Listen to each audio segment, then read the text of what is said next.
Joining me from a secure, undisclosed location in Central Virginia is my favorite jerk of a friend, and in the best possible way, Carena Ives. Carena Chin, what do you prefer to go by today? I go by Ives. Carena Ives, the impresario, the owner of Carena's Jamaican in Midlothian, Virginia, and Jamaica House, which last year celebrated being around for 30 years.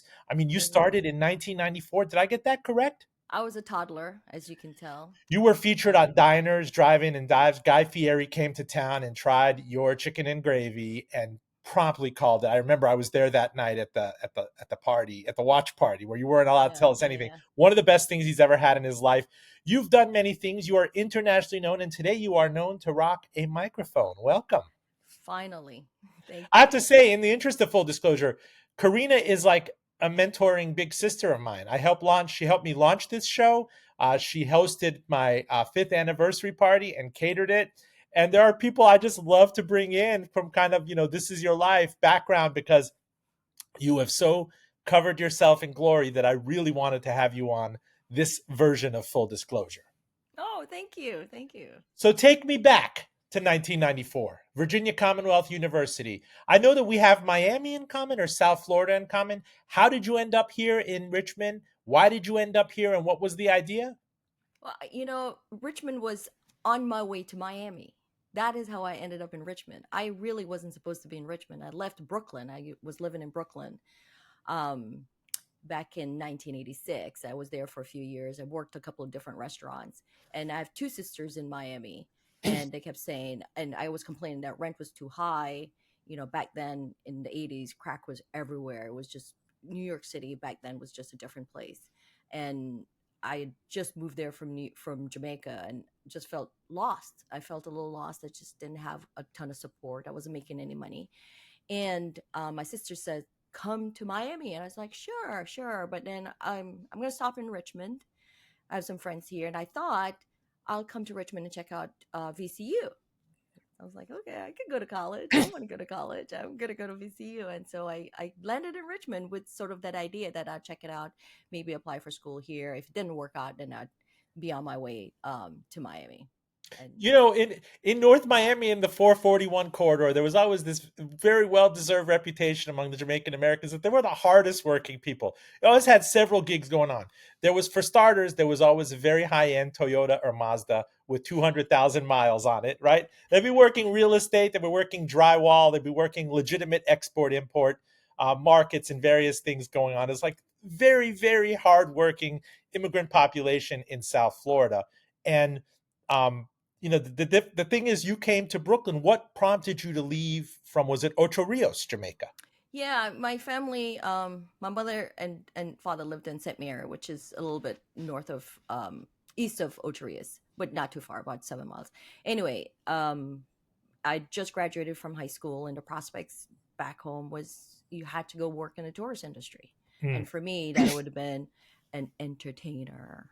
Hmm. And I just didn't see myself as being providing distractions for tourists at that point in my life. I wanted something different. I wanted, I'd grown up on the island and never traveled before then off the island. And so even though it's beautiful, you wake up every day and it's beautiful skies and, blue skies and turquoise blue water, and it's beautiful. But then that's every day, all year, And every day. you had family in Brooklyn? No, my dad was moving, and he had closed. He had a bakery, and he said, like, I'm going to New York. I'm gonna." He Yes, we did. He had a sister in Queens, and so we were gonna, kind of check out Queens and see what was going on. And so when he decided to leave, I said, "Okay, I'm coming with you. I'm not staying here." How long did you last in New York? About 4 years or so, a little bit over 4 years. And timestamp it for us. You were talking about the crack epidemic. Was it the late 80s, early 90s? Yeah, so I landed in New York City, JFK. I will never forget that day. I got off the plane and I thought it was going to be warm, and the wind blew and it felt like I had nothing on. I was like, "Oh my God, it's September. It is so cold." So that was September 1986. I landed in New York City and I worked a couple of odd jobs here and there, and then came to Richmond in 89. Hmm. So it So was yeah, that definitely was that. like prime New Jack City Yeah. time where you talk about the epidemic. People forget 1989 New York. If there's another book I could write, it would be about that era. You talk about so many AIDS victims succumbing that year, the crack epidemic, the city kind of the last hurrah, the 1980s, that the bill for the decade of decadence had to be paid. It was well before Times Square had become Disneyfied. It was well before a lot of the gentrification in New York. And certainly the recession didn't help in the early 90s. No. Well, back in the day, you go to Brownsville now, or Bedford-Stuyve, or Bed-Stuy, we used to call it Bed-Stuy back in the day, and it's a completely different world. And back in the day, I would never, you couldn't pay me enough money to go to Brownsville. There's no way. I wouldn't do it. So you have these pockets of these neighborhoods still in Brooklyn that have just been transformed into into safe places. People are walking their dogs, and kids are playing on the street, and it's safe. And that's not the world I knew back in the day. It was completely different. So, what was your indoctrination into cuisine? I remember in my time in New York was the first 10 years of this century. I always say I was a turn of the century New York 2000 man, right?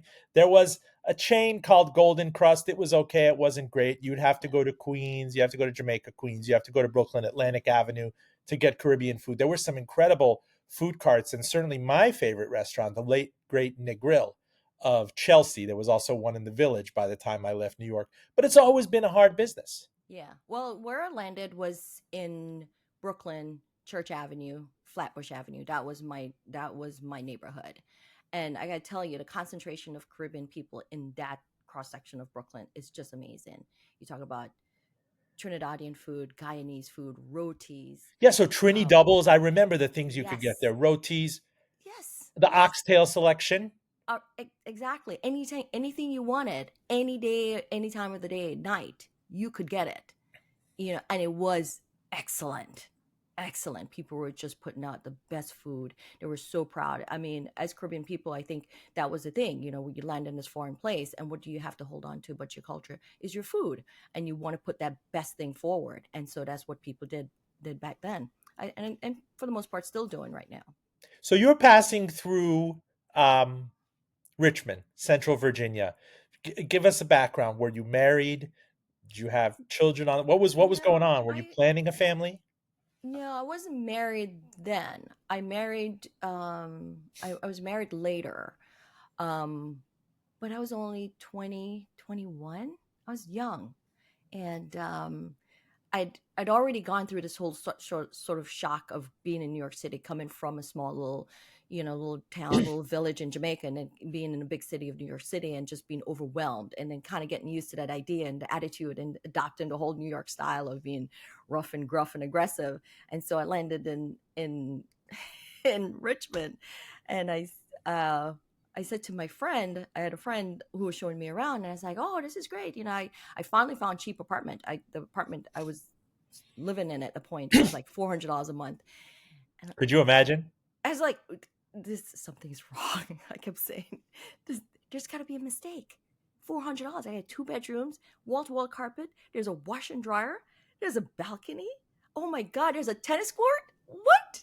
It was crazy, and so I just felt like this is not real. But anyway, I was like, all right, this is what's happening.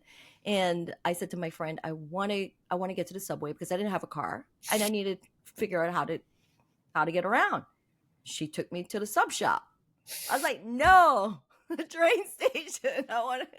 How do y'all get around? It's like, oh, There's there's none of no, that. there's none of that. There's none of that. So that was a culture shock. And then another culture shock was just how friendly and pleasant people were in Richmond. They walk by them and they'll look you in the eye and say, "Good morning, how are you?" And I'm like, Really? "I don't know you. Why are you talking to me?"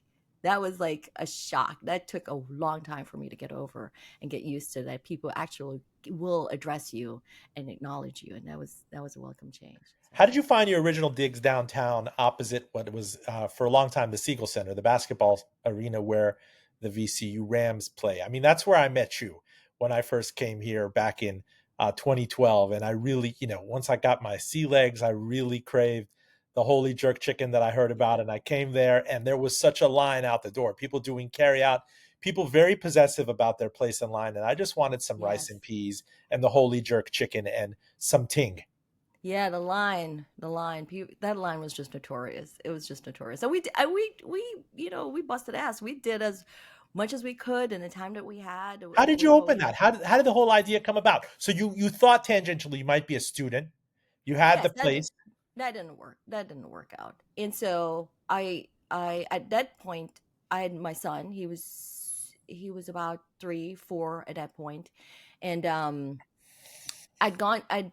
Op- I'd opened another business before then. My then husband and I had opened a little clothing store closer to where in the Arts District, not too far from where Cork is right now. And that ran for a little bit, and that got broken into every weekend. Every Hmm. weekend, someone broke the windows, stole all the stuff out of it. I was like, "This is not working. This is not a good deal." And because I'd worked in so many restaurants in New York before in New York City, I I thought I knew it. I thought this. I know how to do this. I could do that. And so I pitched it to him and his dad to say, "Hey, I think I could open a restaurant. I could run a restaurant. We just need help in securing some fixtures. We need some equipment and blah blah blah." And his dad was very supportive at that point. We had cobbled together some money, and the landlord for that building at 1215 wanted he was asking $750 a month for rent. Wow. But then there was so much, the place was so filthy and so dirty and so run down. And Was it in the heart of what was known as VCU, Virginia Commonwealth University, no, or did that VCU, huge?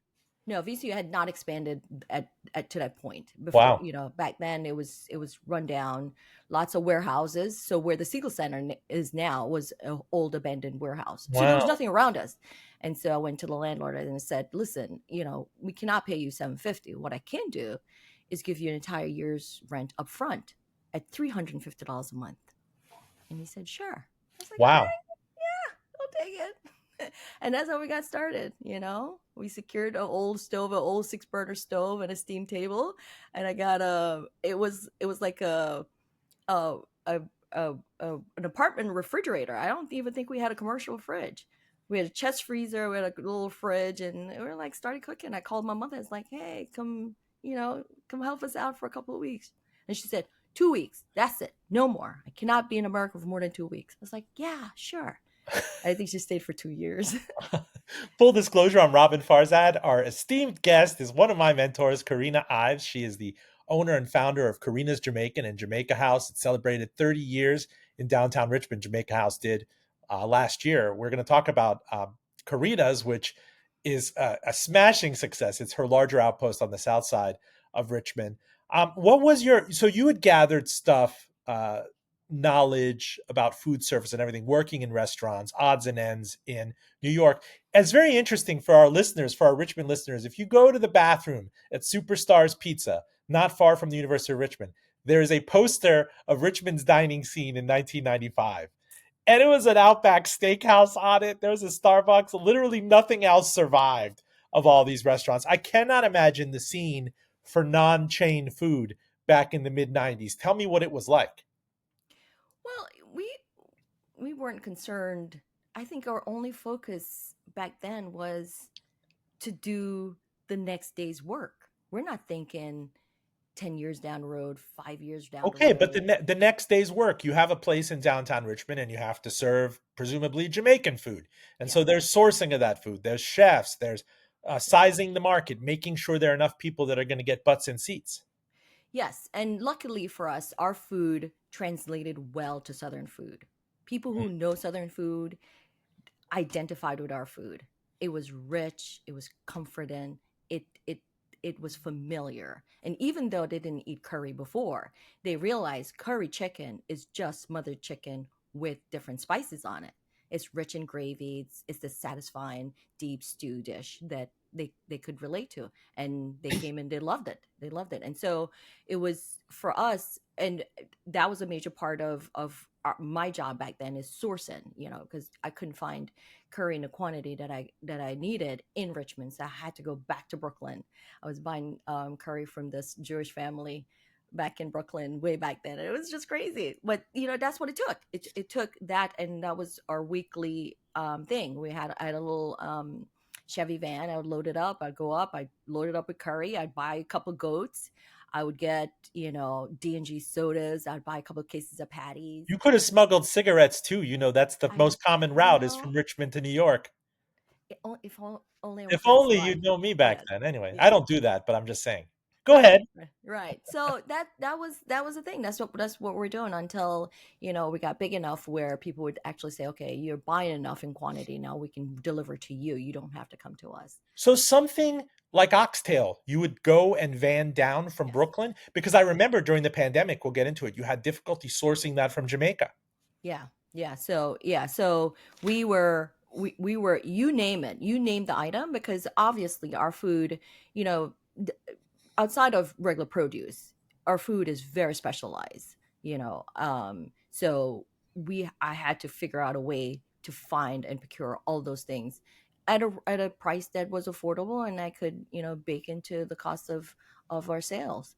But yeah, it was just once a week, every week for all those years until we got to this place where, you know, we could call somebody up and say, hey, send us, 500 cases of oxtails or whatever we needed. When you close your eyes at night and you think back to that period, what was the tipping point? When did you realize you could make a go of it? You weren't just making ends meet, that maybe there was expansion, maybe you could deliver, maybe you could have lunch specials or hire other people or buy capital equipment. Yeah, and then we ended up buying the building. I bought the building maybe 2 or 3 years later, 96. So at that point, With cash flow that was being thrown yes. off by the restaurant? Yes, Wow. yes, yes. We ended up buying the building and held on to the building until it was sold. I sold it back to VCU. I sold it not back to VCU. I sold it to VCU, the Real Estate Foundation. But yeah, it was enough that I could comfortably hire however many employees I had at that point. At that point, maybe 10 or I don't know, 7. I can't remember, but a few employees, everybody full time, and everybody was making decent wages. We were never like uber profitable where we're like, all right, we're making a ton of money, but it was enough that each person that came to work with us could live comfortably, raise their families, and see a future in the business. I remember that when I was there in 2012, in your ecosystem, there was a young nurse who was taking a longer time to finish nursing school, but could dependably come and work the bar and work restaurants there. And what was different was there was this appreciation for the entirety of her existence. Like, I expect you to work hard. I've seen you kind of, rip some of your colleagues in moments of stress or very busy nights around Christmas and the holidays, but you also know them outside the office quite well. Yes, and it makes that kind of sort of that being critical or being hard on them easier because I know them and they know me beyond that moment of being hard on them, right? They know that if something happens, that they need something outside of work, a family member needs a thing, they need a little tide over in their pay between paychecks. They know I'm the person.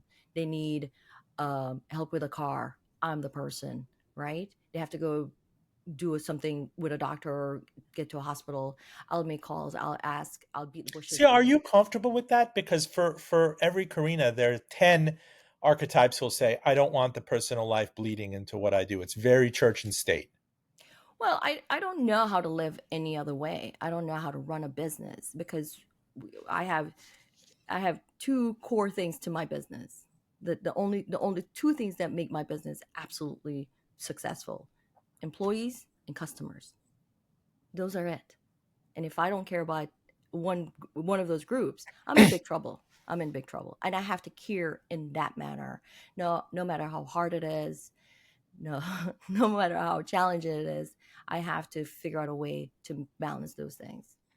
Carena, as you were hitting your stride in the late 90s and the early aughts and definitely into the tens, you started getting overtures from other people. There was word of mouth. My connection to the city goes back to 2001 when I started dating my it was then girlfriend, now wife, and I would come here and you were on the everybody was talking about you. And I'm curious about how you handled marketing back then. I mean, it was a small footprint when I saw your original location downtown, but it was extremely word of mouth. You got high ratings in the alt weeklies and back in the day, there's a GAT survey. I mean, pre Yelp, but VCU was also exploding around you. Virginia Commonwealth Yeah. University was annexing downtown. So how did you handle that? And also, I can imagine all these people came up to you, other restaurateurs, other investors with grand ideas in their heads. Yeah, we were lucky. We got on a radar of some really cool restaurateurs back in the day. Ed from Mama Zoo, Ed Vasio from Mama Zoo was one of our, and it still is. It still sneaks in there and gets his curry goat. I rarely see him, but I know he comes. Um, Ed would come in, and then of course Jimmy Sneed, who later became a partner at Carena's. He was one of our early fans, and they helped us spread the word. But to be fair, I did everything, you name it. I went into catering knowing nothing about catering. I didn't even have a catering contract. I just shook people's hand. It's like, okay, you want us to bring 300 plates of curry chicken? Sure, we'll be there. And we did that. We got paid until we realized, okay, we cannot do that. We need to formalize these things. But that's part of the growth. That's part of learning and not being afraid and kind of pushing And boundaries. how were you not afraid of that? Like, where did you thicken your skin? I've always wanted to ask you. Like, there are people who say I have imposter syndrome doing that. Like, who am I? I came through. I happen to be passing through. I thought I might go to college here. Instead, I opened this thing kind of on lark. I got a great deal on it. I fumigated all the roaches. I ironed out the kinks. I got a bigger fridge. I got a commercial license. I got workers. Look, I love fake it till you make it, but you really made it. Well, I was working hard, right? I was putting everything I had into this thing. I was doing everything and doing it at 110%. And I think if I can approach a thing and give it my entire being, there's no faking that. You cannot fake that. So Tell us about Carina's, the large restaurant on the South Side. I mean, this is, by the way, you want to talk about esteemed guest. I hope I'm not outing anybody, but the elusive D'Angelo has been spotted coming through in a gigantic SUV and sending someone inside to get a big batch of I've food. heard of that. I've heard of that. I I wish mean, you would come you in. live kind of in this lore, in this kind of legend. Like you mentioned Carina, they're like, oh, you know Carina. I've gone out to lunch on your name several times in the city, but Uh, do tell how that happened because that is in the shadow. For anybody who's interested in dead malls, go look up Cloverleaf Mall, which is big one in the 60s and 70s, completely derelict. And again, you got a call option through a kind of a mutual friend, the Pearls. There was a derelict property, and you put a restaurant space in it. Was it from the ground up? Was it an old restaurant? Can you tell us about it? yeah, it was an old restaurant. It was an old Casual restaurant, like a yeah, ice Ponderosa type cream. thing? Ice cream. What's Oh, it called? Friendlies? Friendlies. Look, I should Really? yeah. It was an old Friendlies. Yeah. Wow. Yeah. And but the dream has always been, because Jamaica House was so successful, but it was so tight. You remember, 4 tables. There was nowhere for people to sit. And people kept asking, when are you? I want to bring my family in. My mother's turning, 75. I want to bring her in for dinner. Or my daughter's graduating. Yeah, my son just made so and so at college. I want to bring the family in for dinner. Or I have, family coming in from town. I'd love to bring them. And there was no place to bring them. And that was sort of part of my ambition. I wanted to provide this thing for my customers. And again, we go back to the customers, because this is what we do. We do a thing for the service of these people. And so that was always a dream. And that pushed me to Midlothian Turnpike and this old Friendlies building. I'm like, all right, what are we going to do with this? Mind you, I had zero money. I had nothing. I really had no money. I had a dream, and I knew I wanted to work hard, and I could work hard. And I was hoping that would have been enough. But luckily, the Pearls were really generous people, and I'm imagine they still are, and they were willing to invest in us, and it just went off from there. It just went Hold off that from thought. there. We're going to talk more about Karina's on the South Side. Full disclosure, please do stay with us.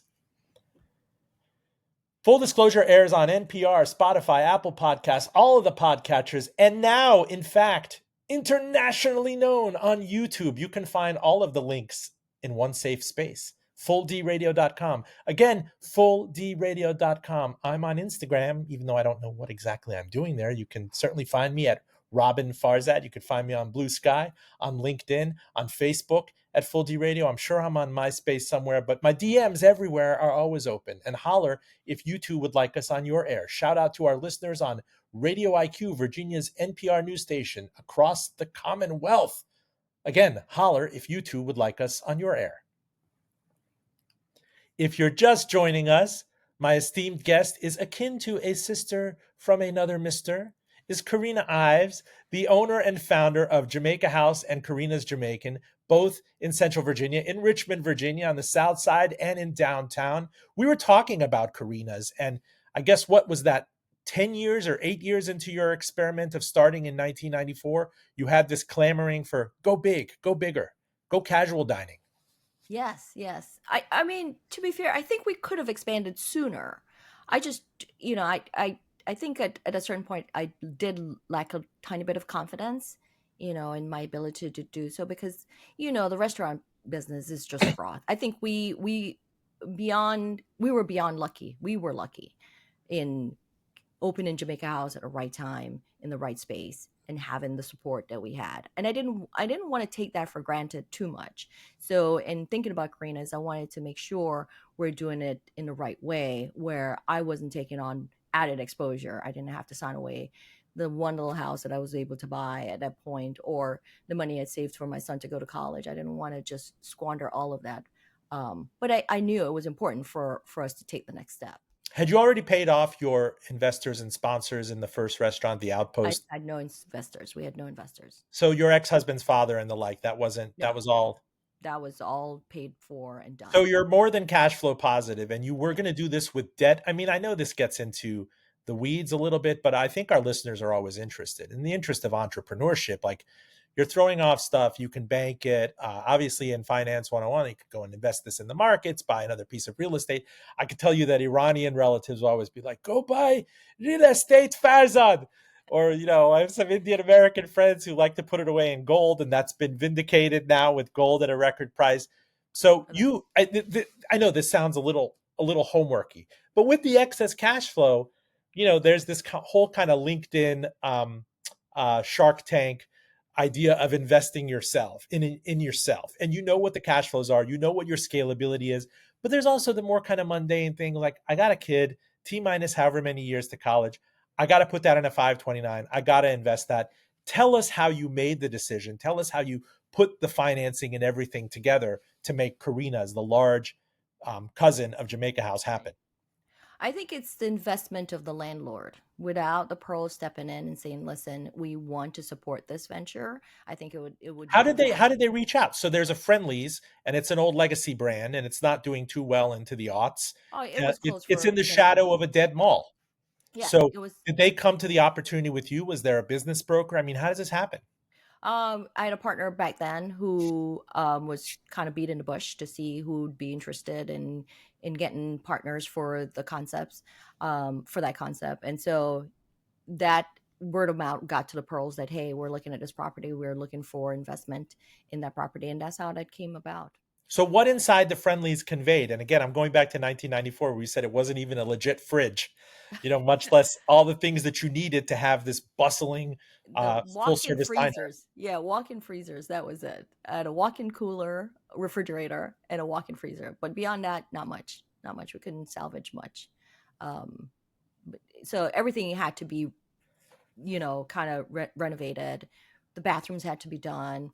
It didn't have a bar, so we put in a bar there. And then all of our kitchen needs had to be um, installed. So we had to put in cooktops and ovens and warmers and steam tables and that kind of thing. So So were you accidentally prescient in that, again, this was a gutted area, the old Cloverleaf Mall, abandonment. It's now in the shadow of one of the largest Kroger supermarkets in the nation.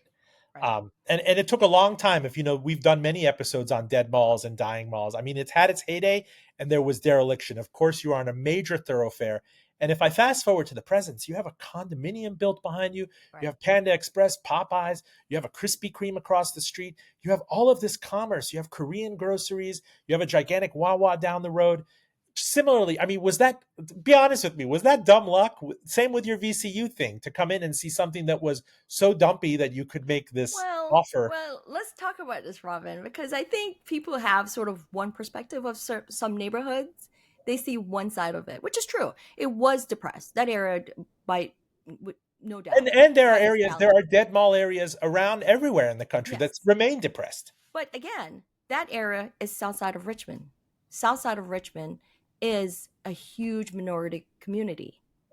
is where all of my people live, all of my customers live. The people who supported us in Jamaica House were coming from South Richmond to Interesting. downtown Richmond to buy our food. So my focus was on those customers, those people, the people who've always supported us from the very, very beginning. And I knew this was their neighborhood, this was their community, this is where I needed to be. That area of being a major thoroughfare between Chesterfield and Richmond could not be ignored for too long. You couldn't go Hall Street. I mean, I don't want to get too inside baseball on this, but I can't underscore enough that you are next door to a Panera. You have full gentrification now. Yes, yes. That there's a big volleyball court where every child from the north side of the river comes down and does volleyball tournaments there. That Kroger is like a palace. It's like the Taj Mahal of Krogers. And I cannot imagine seeing that 25 years ago. No, we I didn't think it was going to be this. I had no idea it would be this, but I knew that we were going to be in a spot where our customers would be able to find us. We were going to build a comfortable restaurant where they could come in, celebrate their birthdays, they could have a graduation dinner, they could have a baby shower if they needed to. It's a space that they know they're going to feel welcomed in, and it was going to be comfortable. And that was my focus. My focus was to figure out how to make my little, whatever 3,000 square foot at that point, or whatever 4,000 square foot space, the best it can be. And and God willing, the rest of it could follow. Well, talk to me about this infamous printer and the incident. The printer. Was there a printer fire? Oh God. That's legend. Again, you kind of live in legend. I know that when I came here, it was closed for a couple of years. There was a legend like Yes, business was so yes, fast that the yes. receipt printer caught fire. Dad, that was a terrible moment. That was a moment. I didn't mean And to reopen the PTSD, but there's yeah. that legend. The business was so fire that the printer receipt machine caught fire. I don't know if that's true. I don't know if it's like drunk history or Charlie Murphy, but We could try and spin it that way, yeah. but yeah, it was not as sexy as that. It was yeah, it was after we were closed though. Remember, I don't know if you remember this, but we actually had to close for construction because our old the mall was sold to a company out of Chicago, a bond company, and they bought it from the Pearls. They decided they were going to carve it out, and that's how Panera got to Panera, and Chipotle became Chipotle because they sold off pads of it.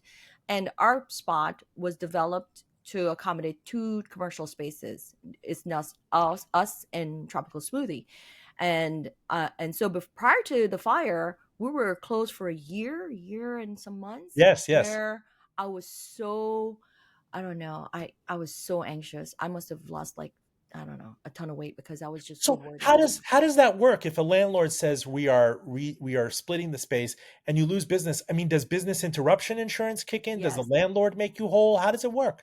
it was crazy because they came to us to say, "Hey, we want to build you a new building," and I was excited for that. I was like, "Yeah, this is great." And my thought was they would build a building while we remain open, and then once that building got constructed, we'd move from our current building into that new building. They said, no, we're not doing that. That new building is going to be a completely different concept, which was Panera. For you, we're going to close you down, we're going to tear down the old property, and we're going to construct new construction that you will now take possession of after it's constructed. And I said, no one in their right mind would close their restaurant that's doing well. We're not banking a big bucks, but we're holding our own. And I said, I don't know how this works. I don't know if anybody willingly close their business down, lay off all their employees, and tell their customers to wait, we're coming back, if that would work. So we went through it, did a bunch of, had a bunch of conversations about it, how it could work and what they would do to make us whole and blah, blah, blah. And lo and behold, a year later, we moved back into our building, and knock on wood, all of our customers came back. We held on to most of our employees. Our core employees stayed, and some of them got absorbed in Jamaica House so they could get, have employment in the meantime. But for the core people, they came back. We reopened, and we were doing fantastic. I mean, the new building, everybody was so excited. And then the fire. And it was crazy because then we had to call the landlord and say, hey, you need to pay for this building again because we had this fire. And for all intents and purposes, this is what we pay insurance for, so have the insurance cover it. And they said, no, we're not going to do that. And so it was back and forth for a while between our insurance company, their insurance company, and then they tried to sue.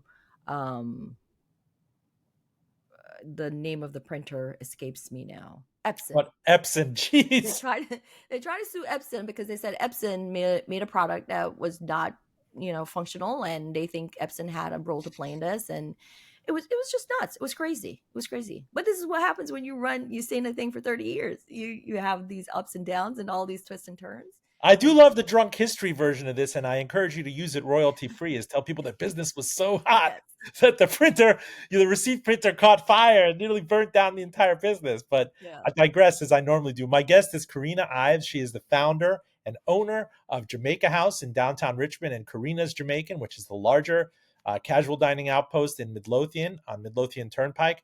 I got to ask you, there was a lot of desire for that to come back. People were complaining when I first came here. I wish Carena's would open. I wish Carena's would open.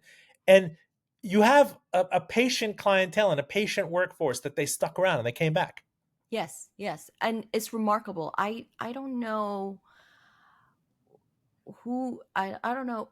It's just crazy. It's crazy how loyal our customers are, how wonderful they are, and I never ever take that for granted because it is a truly blessing that people view us in the way they do and want to support us in the way they do. I almost feel like it's almost unnatural. I was like, oh, not gonna happen. You Yeah, do have that wonderful carryout window at Carena's, your larger casual dining restaurant, where you could go in and buy cocoa bread, patties. I yeah. think it's right just to have ting with anything in Yes. Scotch bonnet pepper. As I told you, you could put your jerk sauce, you could put a softball glove in it, and I would eat it. And I'm here, I'm not here advertising for anybody, but it's semi autobiographical. It's a sacred place for me. You got me through the worst of writer's block when I was writing the book because some combination of that jerk sauce with ting, with whatever cocktail your Work. barmaid was making me, just, I gave you credit in Hotel Scarface, but let me go back Thank again. you. How did you figure out to put that carryout window? And did you ever entertain the thought of a food truck? As you know, that was one of the biggest themes in the last 15 years, that you could go into festivals, especially as RVA Dine explodes. You could sell Jamaica patties. I've seen you at the Siegel Center. I've seen you set up catering. There are other different ancillary things outside of brick and mortar. Yeah, the takeout windows was essential for us because our core business downtown Jamaica, downtown Richmond, Jamaica House is takeout. And so not having that was just not in our world. We just had to have the option for people to take out their meals. I think for our diners, there's sometimes this element of not absolutely sure if they want to sit down somewhere and or they should take their meals home. And I felt from the very beginning they should have the option to say, okay, I feel like sitting down and treating myself and having someone clean up after me, or I just want to, I want to go home. I want to be in my pajamas. I just want to be on my sofa. That's And probably D'Angelo. If you hear this, actually come on out. I would love to yes, have you for Full Disclosure Live, catered by Karena's. But go yes, ahead. yeah. And It could so happen. the takeout window was absolutely necessary. I almost feel like we should have made it bigger. But back then, you just don't know. You see things on architectural plans, you're like, oh yeah, that works, and then you see it in person, you're like, oh my god, what was I thinking? But anyhow, yeah. So the takeout window was a must. We had to have it because we had it before in the old Friendlies operation as well. So it just made sense for us to build it back into the new construction. Um, and as far as the food truck goes, during construction of the new building, we did have a food truck. We had a trailer that was stolen, and whoever stole it, hope you rot. But anyhow, we did do that. We did do that. But for the most part, running two brick and mortar restaurant and a food truck is a lot because that food truck becomes a restaurant that you have to set up and break down every single time. People don't realize that that's the work that goes into doing a food truck well. You not only have to produce the items that you're going to sell, but you have to set up your environment to sell that product somewhere else, and then you have to break it down every day. It's very labor intensive. And Speaking of which, what has historically been your relationship with the federal minimum wage, which we know has gone nowhere in decades? And two, tipping. I mean, this is very front and center coming out of the pandemic. well, we've never, for the longest time, our minimum wage in Virginia was 7.25. We've never paid that. We've never paid anyone 7.25 because we understand. I understand. I used to work. I worked and washed pots at Chippenham Hospital for $2.15 an hour. Hmm. And if I worked nights, I got 15 cents extra. It was like big deal. So I understand what it means to work that kind of a wage. And so we've never paid that. We've always done our absolute best to try and do way more than that to make sure people are comfortable. Because as a person who employs a lot of people, I know that investing in people is the best thing I can do, and paying them a reasonable wage is the only thing Which I can. underscores now the de facto minimum wage. No one is going to get hired. No one is going to show up and work for $8 or $9 an hour out of the pandemic. It seems like the de facto show up rate is $15. And even then, many of your peers have trouble hiring and keeping people. Right. And it's putting a lot of pressure on people in the food business, because that is one of where restaurateurs, in the past could have probably, eked out a little bit more profit. You could manipulate your labor cost a little bit more, depending on what you're paying people, to make a tiny bit more profit. But now you don't have that. We in the industry are experiencing that kind of pressure where labor's gone up. Food costs is just Outrageously, ridiculous. yeah. My Rent, insurance, if I tell everything. you what I pay for insurance, you'd cry.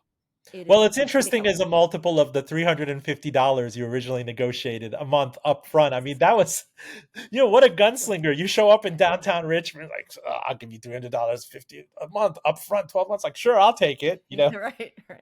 Well, that was a gamble. I Yeah. figured, You yeah, bluffed it quite well. yeah, Poker face. yeah. But let me ask about tipping. Become So, hugely controversial now with tipflation. and it's so complicated. It's so complicated because, again, for our employees, for our servers, we are not paying at 213 an hour.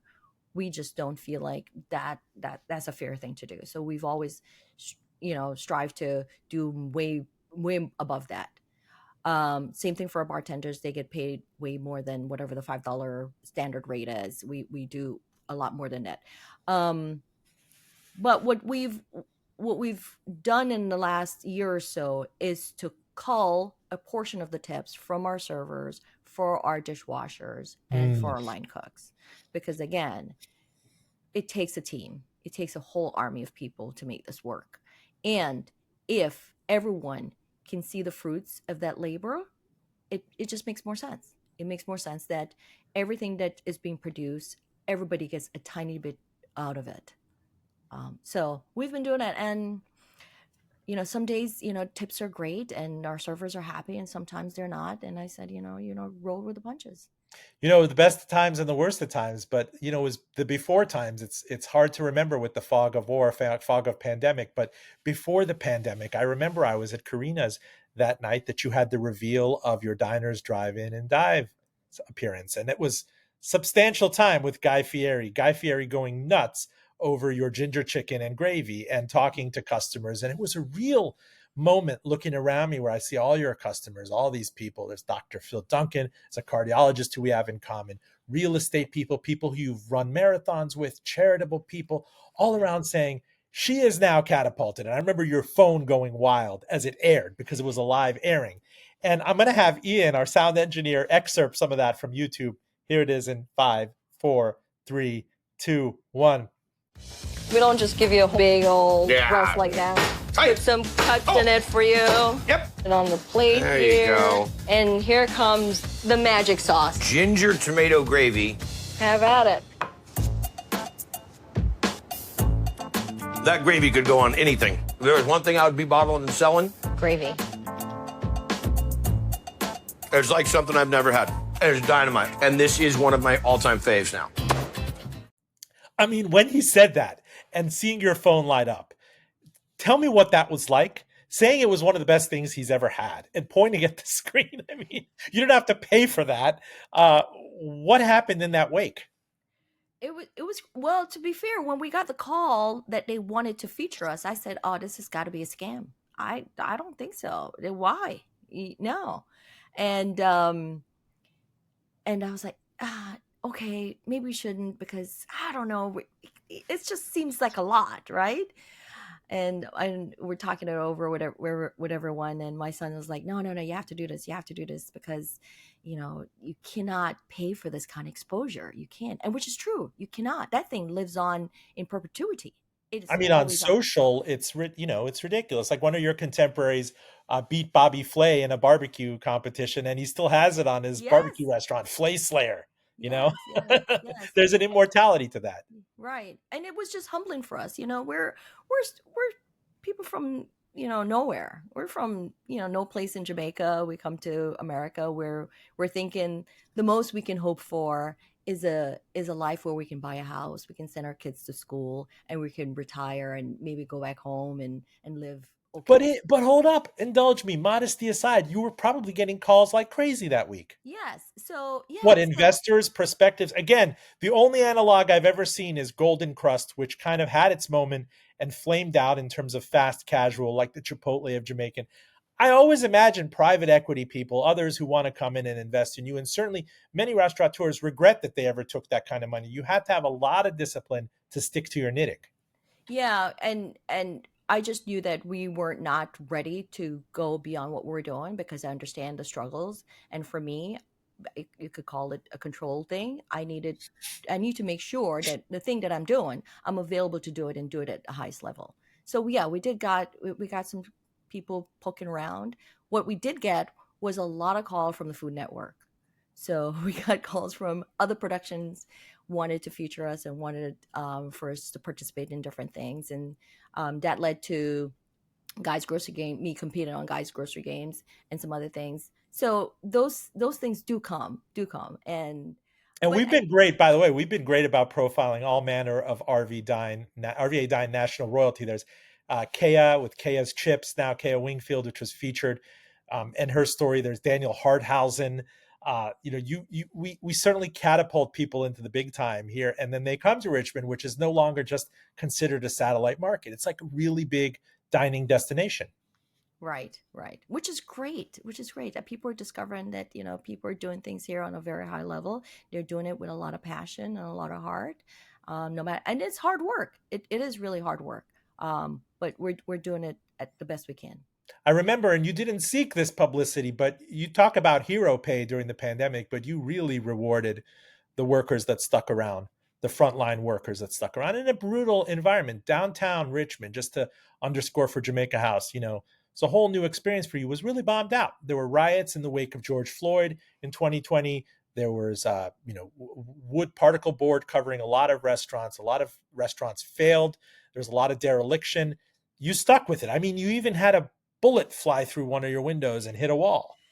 Yes, yes, yes. It's part of what it's part of the environment that we live and work in. Unfortunately, in the city, um, it's not ideal, and I wish, and I try to do the best I can to make sure things don't affect us as much. But again, we're in one community, we're one little town, and it's going to require all of us to change a lot of those things. It's not How did you come up with the idea to reward the workers, take them on vacation?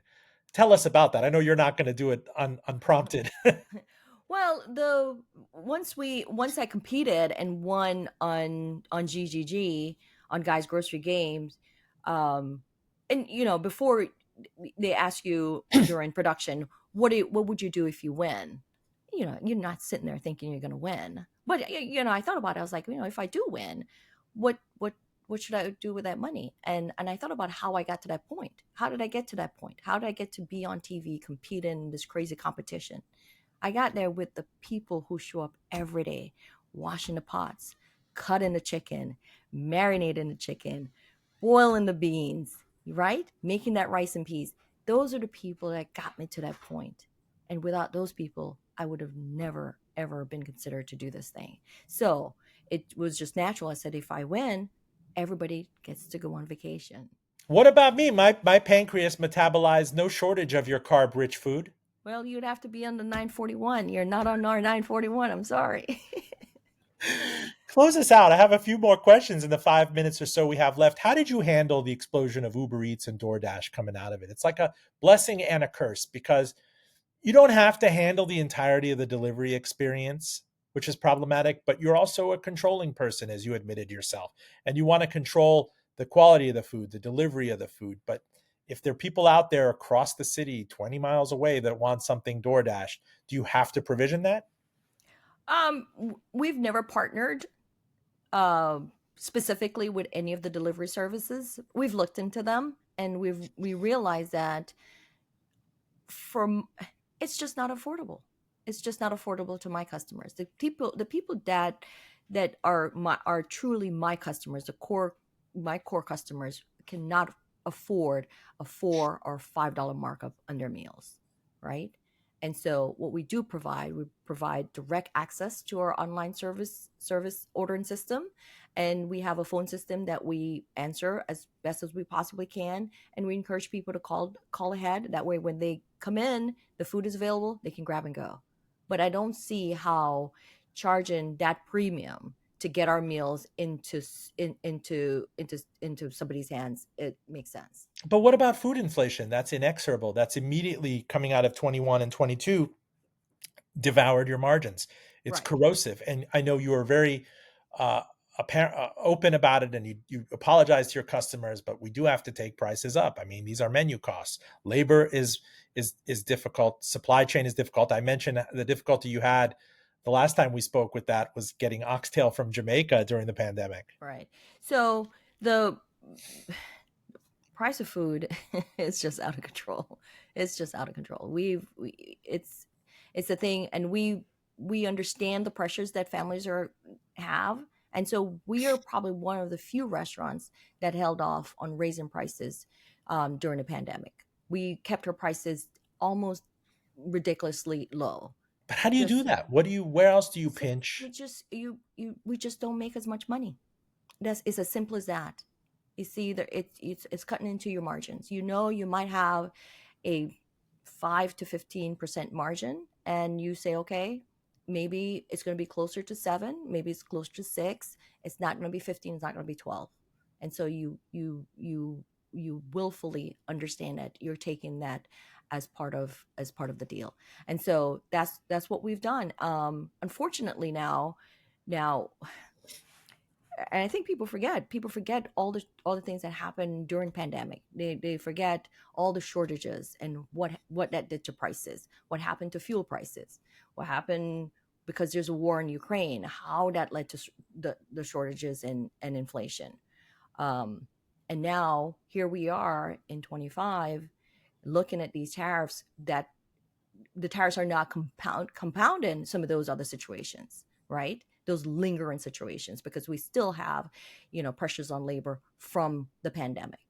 And now we have tariffs that are being put on top of that. And it's a thing that we need to navigate and figure out. What are you chiefly importing? I mean, I can imagine it's produce from Mexico, Central America, and the Caribbean, Yes. fruits. Canada. Yes, a lot of produce from Mexico, a lot of paper from China.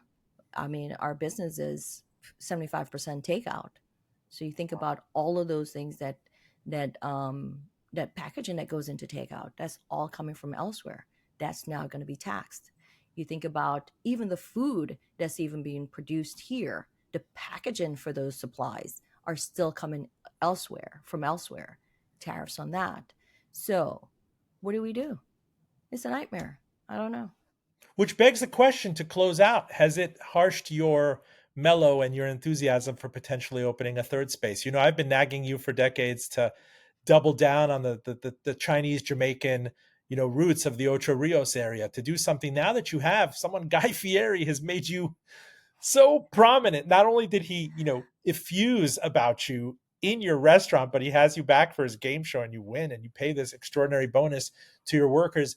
Are people nudging you? Are investors or an opportunity out there? I mean, you're at a different time in your life. You have grown children. You are very much into public affairs and running and other things in the city.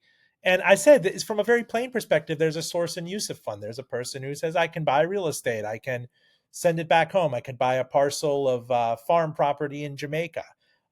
but something is nudging you maybe to open a third location? We're always open. We're always open. I mean, for us to do it and do it well, we need skilled people. And now in this new environment, we find that that's harder to come by too. People are opting to say, you know what, I don't possibly feel that welcome here, and so maybe I go home and use my skills there. And so those are some of the challenges that we're The facing. immigration crackdown, I want to ask you, we talk about it on CNN and NPR quite a bit. If there are people that are even worried if they're on the brink of getting papers or if part of the family is formally documented, that has a chilling effect with respect to dishwashing, everything on the Absolutely. front line in your restaurant. Absolutely. Everywhere. Servers, cooks, dishwashers, preps, everybody's in the same boat. And it's not just people who might have, we have, know people who are under the TPS program, and it's not just those people or people who have, in the process of becoming legal. It's people who have been here for a long time, who are naturalized citizens who now feel threatened. That's how pervasive this whole thing has become. And you can talk about it and tell people, okay, it's America, we have rules, there's protections. And then they see the news and they see how other people get caught up in the same thing that could happen to them, and they tell you, listen, I just don't feel safe anymore. And you have to respect that, because there's I have no counter argument to that. What am I going to say? Carena Ives, I cannot thank you enough for coming on the show in a bigly fashion from your son's gamer setup in your Yes. house with the deluxe XLR mic. Maybe we'll post this on the Twitch or something. I have to thank you though for a good 12, 13 years of big sisterdom and hand holding. You've held my hand through Oh. several things, through radio, was the first producer of my show, was interviewed at your downtown outpost Jamaica house. You've catered my events. I love doing events with you, charity events. And you just make me so proud. Just remember the Oh. little people, Carena. Okay. You too, Robin. Come Thank back on, you. all right? Well, I will. Thank you. Thank you Thank you. so much. All right.